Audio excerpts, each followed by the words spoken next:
Bonsoir à toutes et à tous, bienvenue dans votre magazine Karma, votre magazine des arts et spectacles. Une fois n'est pas coutume, ce soir, nous recevons de jeunes artistes, tout l'inverse des superstars que nous accueillons habituellement sur ce plateau. Ces nouveaux talents, carrière naissante, essaient de vivre de leur art, mais sont parfois contraints de cumuler leur passion avec un emploi un peu plus alimentaire. Ils vont nous expliquer comment ils s'en sortent et vont vous donner des conseils si vous aussi vous souhaitez vous lancer dans la voie artistique à travers deux exemples concrets, notamment celui de Jean-Michel Péril, ce passionné de comédie et de cinéma issu du prestigieux Cours Florent. Il débute dans le milieu et va nous expliquer les difficultés qu'il peut rencontrer. Mais tout d'abord, nous avons rendez-vous avec Jeanne Susplugas, une artiste aux multiples facettes et qualités. Si aujourd'hui elle expose dans différents lieux autour de la planète entière, Tokyo, Rome ou encore Shanghai, tout n'a pas toujours été aussi simple. Nous lui avons rendu visite sur sa dernière installation à la Maréchalerie de Versailles. Présentation avec Serge Bunel et on la reçoit juste après en plateau.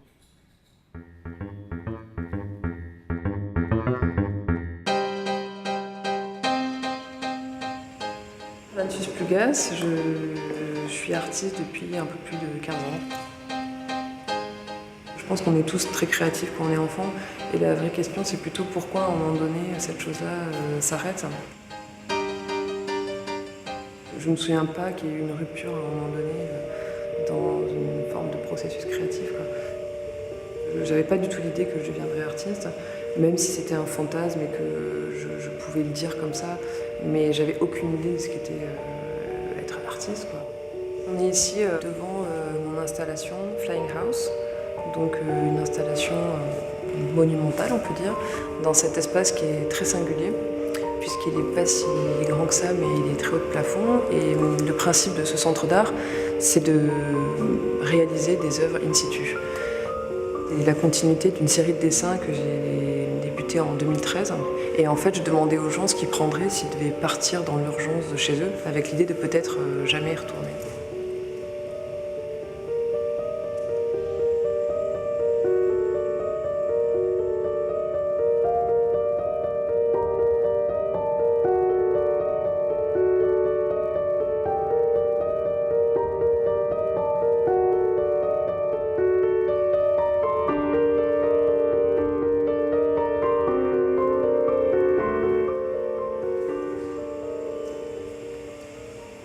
Alors j'ai pas fait d'école d'art, donc je suis ce qu'on appelle autodidacte.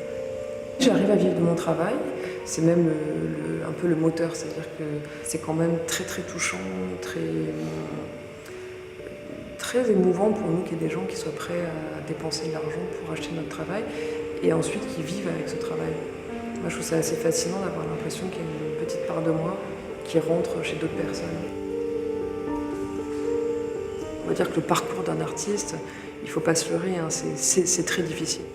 Avec soi-même, la mise à nu aussi en permanence, le regard des autres sur notre travail, les critiques, enfin, puis toutes les difficultés qui existent aussi dans d'autres activités. Hein. J'ai l'impression que quelque part c'est un peu plus facile de commencer parce qu'on est jeune, on a l'énergie, les gens ont envie de nous faire confiance. Ce qui est très difficile, c'est de durer en fait. Moi, je trouve que j'ai beaucoup de chance de pouvoir travailler pour moi, pour être dans mes réflexions, dans mes recherches toute la journée. Je trouve que c'est une grande chance.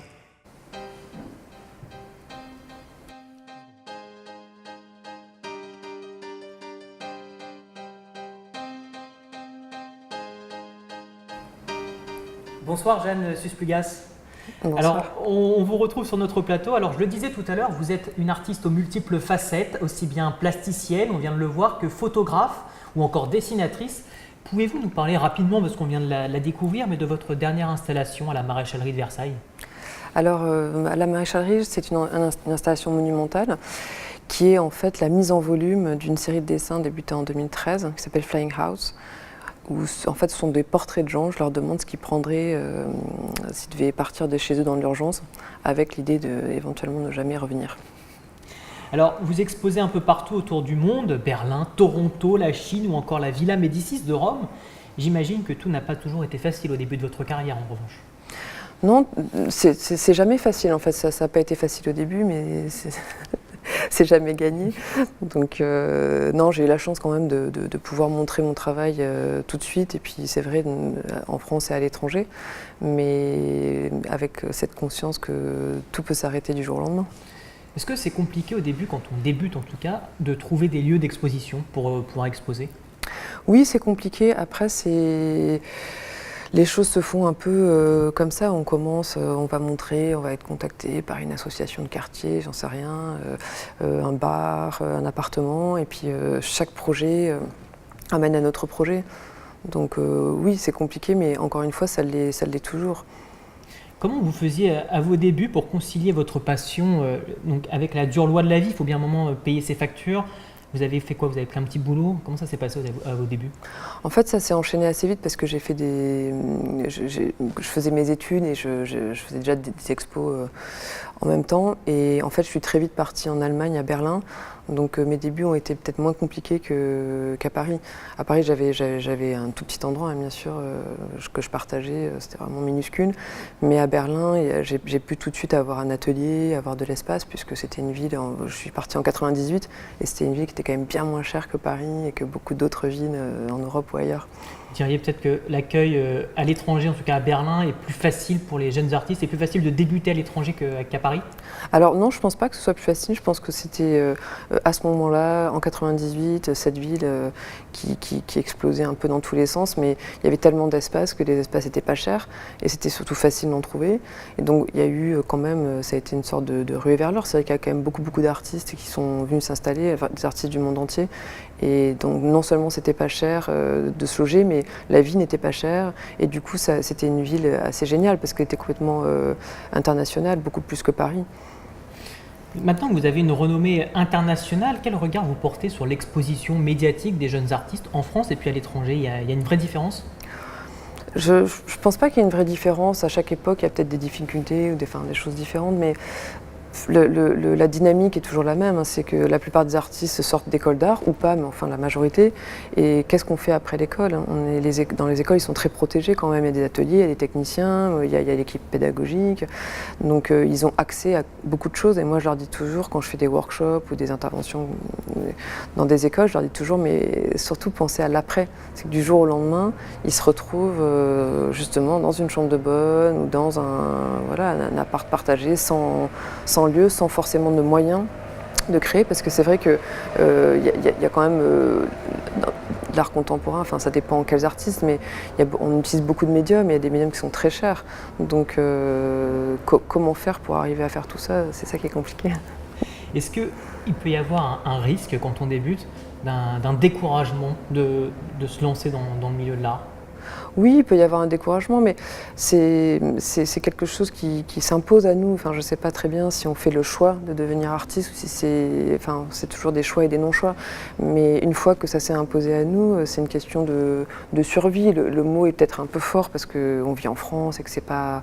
Mais quand même, c'est compliqué. On a conscience que c'est compliqué, que ce sera jamais simple. Et je l'ai déjà dit, mais je le répète, je pense qu'il faut poser des pierres, avancer, mais toujours avoir conscience que ça peut s'arrêter du jour au lendemain. Donc en un mot, il faut persévérer pour pouvoir réussir, c'est ça? C'est ça, il faut travailler. Moi, je crois beaucoup au travail. Merci beaucoup Jeanne Susplugas d'avoir été sur notre plateau. Je rappelle que l'on peut encore admirer vos œuvres à la Maréchalerie de Versailles. At Home, She's a Tourist, Chapter 1, c'est le titre de votre exposition, donc en anglais. C'est jusqu'à dimanche, alors dépêchez-vous de vous y rendre si jamais vous n'y êtes pas encore allé, ça vaut le coup. Je vous propose à présent de nous intéresser à un jeune comédien. Jean-Michel Péril a 33 ans, il sort du cours Florent et débute sa carrière. Des débuts pas forcément simples, mais il compte bien persévérer. Rencontre avec Serge Bunel.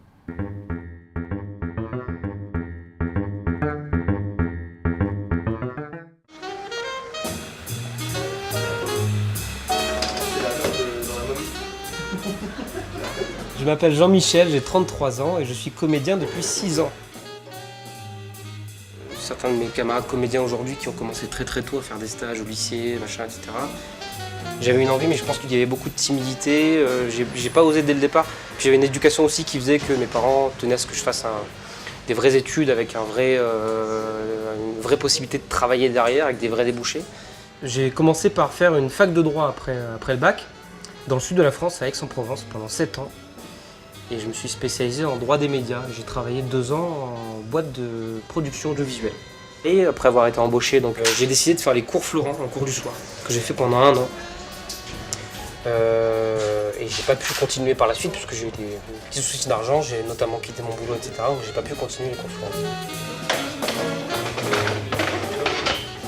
Alors aujourd'hui, je travaille dans la restauration, dans ce bar depuis maintenant 4 ans. J'ai d'abord travaillé la nuit, pensant que j'arriverais à travailler la nuit comme barman et être comédien la journée, ce qui est une espèce d'utopie parce qu'en vrai, t'as pas l'énergie, c'est juste impossible de se lever à 8 h du matin quand tu t'es couché à 4 h du matin.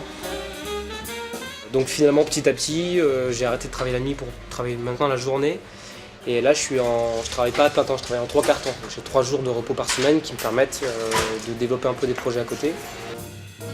Je suis inscrit dans plusieurs agences de comédiens pour faire de la publicité, donc j'essaie de faire un peu de pub pour me faire des petits cachets. Et à côté de ça, j'ai des projets d'écriture pour une chaîne YouTube qu'est en train de monter un ami, et j'écris aussi pour faire du stand-up. Voilà. Pas de source de revenus de comédien aujourd'hui, ma source de revenus principale c'est celle de la restauration. Si j'avais pas ce travail dans le bar, je pense que j'utiliserais au maximum mon temps libre pour essayer d'avoir des cachets. Mais en même temps, aujourd'hui l'urgence c'est d'en bouffer, d'en vivre, et c'est de plus en plus compliqué. Et là mon but, moi, c'est d'essayer de faire de la pub. Alors c'est pas pour le plaisir de vendre du saucisson ou du fromage, mais c'est vrai que l'intérêt de faire de la pub, c'est déjà d'avoir un petit peu de visibilité et puis d'être monopolisé peu de temps et d'avoir un cachet qui généralement est pas trop dégoûtant. Mais c'est vrai qu'aujourd'hui, je suis pas encore prêt à lâcher ce boulot qui m'assure quand même une sécurité financière. Voilà.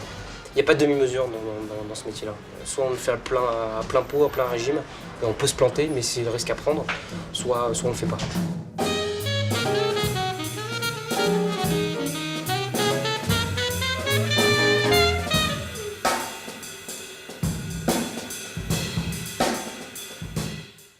Jean-Michel Péril, bonsoir, merci d'avoir accepté notre invitation sur le plateau de Karma.